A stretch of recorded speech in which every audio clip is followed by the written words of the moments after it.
UP में 5वें चरण के चुनाव में फिर घटा मतदान। 5वें फेज का वोटिंग ट्रेंड, किसका बिगड़ेगा गेम। यूपी में 5वें चरण का चुनाव संपन्न हो गया, लिहाजा तमाम सियासी दल अब बाकी के 2 चरणों के लिए होने वाली चुनाव के लिए अपनी पूरी ताकत झोंक दी है। 5वें चरण में प्रदेश के 12 जिलों में 61 सीटों के लिए वोट डाले गए, जहां करीब 692 उम्मीदवारों की किस्मत ईवीएम में कैद हो गई। खास बात यह है कि इस चरण में भी बाकी के 4 चरणों की तरह वोटिंग फीसदी कम रही।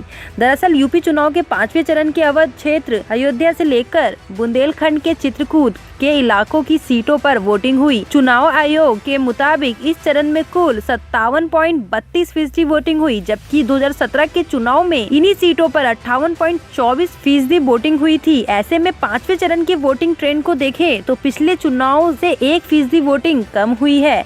इस फेज में अयोध्या, प्रयागराज, चित्रकूट, अमेठी, बाराबंकी, प्रतापगढ़, सुल्तानपुर, बहराइच और कौशाम्बी की सीटों पर मतदान हुए। पिछली बार शहरी वोटर्स ने जिस भारी उत्साह के साथ वोट देने निकाला था, अब की बार बूथों पर वैसा ना तो माहौल दिखा और ना ही वैसा वोटिंग पैटर्न दिखा। अगर इस चरण की वोटिंग फीसदी की तुलना 2012 के चुनाव से की जाए तो उस चुनाव में 55.12% वोटिंग हुई थी।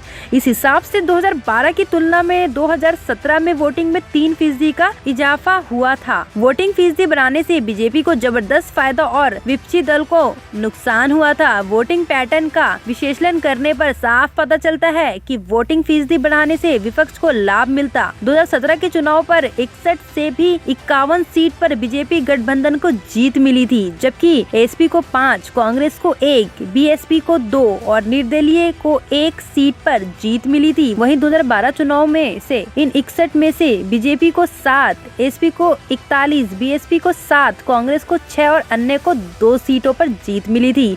यानी साफ है कि 2017 में बीजेपी को 42 सीटों का फायदा हुआ तो एसपी को 36, कांग्रेस को 5 और बीएसपी को 5 सीटों का नुकसान उठाना पड़ा। ऐसे में कम वोटिंग से किसे फायदा और किसे नुकसान हुआ, यह चुनाव बाद ही पता चलेगा। इंडिया न्यूज़ वायरल की रिपोर्ट।